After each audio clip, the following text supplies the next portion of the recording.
Well, that didn't take very long. That didn't take very long at all. Jussie Smollett released from jail pending an appeal against his conviction. The actor was sentenced to 150 days in jail for lying to police about an attack he staged on himself, and what prosecutors said was a bid to gain sympathy and bolster his career. Because, like I said in the last video, we live in a society where it's profitable to be a victim now. Um, However, he was only in for like a few days and then he got released pending an appeal. Jussie Smollett has been released from jail in Chicago pending an appeal against his conviction for lying to police about a racist and homophobic attack that he had staged on himself. Now, however, I believe that, especially when it comes to trials, yes, you absolutely should have a right to appeal. If the courts decide to release you, pending the appeal, then yeah, that's fine. That's all right. Like, yeah, that's something that they can do. Just know that even though Jussie Smollett kind of like, yeah, like he fucking did it. He fucking absolutely did it. But he got a lot further in the appeals process than I did. I think there's going to be an update on that coming soon, by the way. A jury found the former Empire star guilty of 5 counts of felony disorderly conduct in December, and a Cook County judge last week sentenced Smollett to immediately begin serving 150 days in prison. Smollett's lawyers launched an appeal saying his imprisonment was excessive. He walked out of jail on Wednesday following 6 days behind bars after posting a personal recognition bond of $150,000, meaning he did not have to put down money but agrees to come to court as required. His lawyer, Nenyuche, says the Smollett family is very, very happy with today's developments, even though this does kind of feel like delaying the inevitable, doesn't it? He said during his time in jail, Smollett had not eaten and drank only water, but did not say why. The US actor said nothing as he left Cook County Jail. What led to Smollett's conviction? During his trial, Smollett maintained his innocence. His prosecutor said the actor, who is gay and black, very, very important to note by the way, lied to police and told them he was the victim of an attack by two masked strangers in January of 2019. The alleged assault prompted a huge investigation that a detective said included around 2 dozen officers and 3,000 staff hours. I mean, pretty weird thing to do for such a racist nation to invest so much in tracking down people that assaulted. I mean, my understanding of America, from what I read in the papers and from what I see on Twitter, is if a gay black man went into a police station with a noose around his neck and says two white guys yelled racial slurs at me and tied a noose around my neck and then threw bleach on me. Judging from what I've heard on Twitter and in the media, the police officers would have said, "Ha, based." Just going from what I've heard. I didn't imagine they would ever put 2 dozen officers and 3,000 staff hours into tracking down the perpetrators that did it. It's very, very strange behaviour for a racist place. Smollett claimed the attackers threw a noose around his neck and poured chemicals on him while yelling racist and homophobic slurs. Because, as you know, your average racist redneck is a massive fan of Empire. He was arrested a month later and accused of paying two brothers, staging hate crimes. It's Morty. We gotta throw the noose around his neck and call him a bundle of sticks. Just don't ask questions, Morty. Don't ask questions. It's a gay black man, Morty. It's a gay black man. Just do what he says. To stage the attack in an effort to raise his profile. Smollett was found guilty after an 8-day trial in which the two brothers testified that the actor had recruited them to fake an attack on him near his home in central Chicago.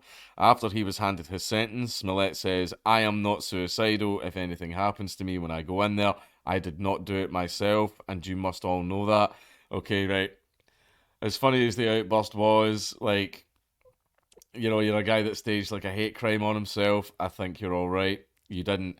I mean, unless you have any information on the Clintons or any information on Epstein's little black book, I think you're fine.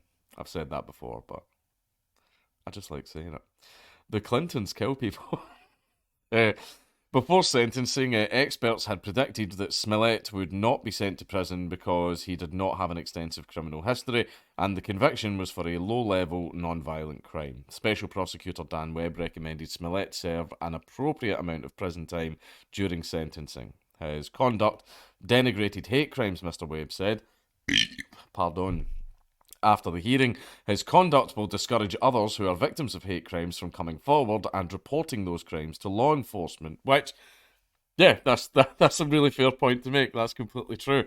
And like the problem is, see, because there's that many people like faking it now, there have been a lot of fake hate crimes. There have been a lot, things like the swastikas getting spray painted on the uni to like that black church that get vandalized and stuff like that. There's been a lot of them. There's been an awful lot of them coming out because, like I said, it's quite profitable being a victim.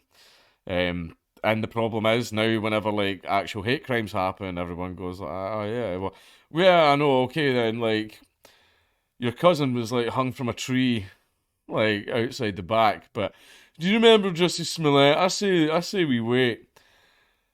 Like, I say we wait. Yeah, he was hung from a tree with a pitchfork up his arse, and there was a burning cross next to him. But I mean, did you check him?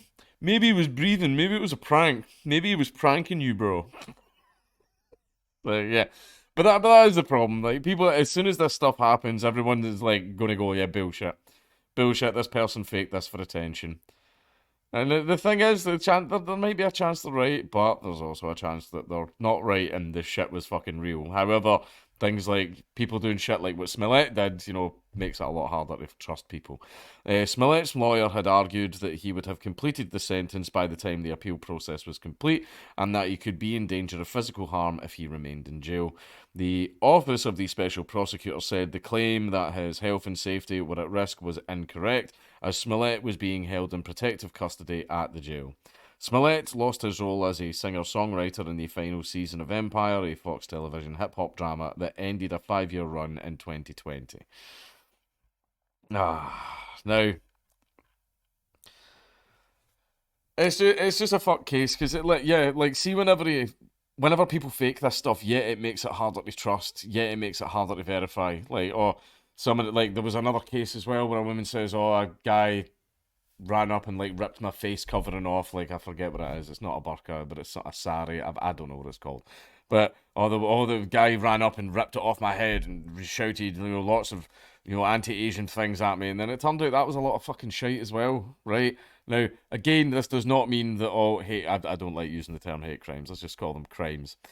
Crimes that people like to call hate crimes. That doesn't mean they're all fake. Like, there are some real, actual, genuine ones out there, but shit like this doesn't make it easy. Shit like this makes me go, "Oh yeah, oh, the giant 30-foot swastika get painted on your building. Yeah, that's legit. That happened." And again, that's not a healthy way to think. That's not a healthy way to think, right? But then also other people go like, "Oh fuck, if I go to the police station and report, this actual genuine shit that happened to me, are they all going to look at me and go like that? Okay, just Jussie 2.0 and all that," which is true. That's something that could actually happen as well. So Jussie Smollett is a piece of shit. He is a piece of shit for what he did. He basically did all that shit to fucking boost and enhance his career, and that is why he did it. Basically, get your name in the papers, right? I'm at the point now as well where, see how 2019, 2020, when my name was in the papers all the time, my channel fucking boomed. My channel exploded. But now I'm at the point where I've plateaued, which is what happens to channels that blow up. They have a big fucking blow up and then they plateau and they hit their level that they're on, and then they just coast along that little level. And that's the level that I'm on right now, right? And I'm very happy being on that level. I like it. I enjoy it. I could, get another big boom if I go out there and get myself in the papers again. However, no, fuck all that. I hated that shit. I don't want to do that again. I'm quite happy where I am, so no need for me to get in the papers anytime soon. I don't know. Maybe I will. There's a few people that need punched. That was a joke. For legal reasons, that's a joke.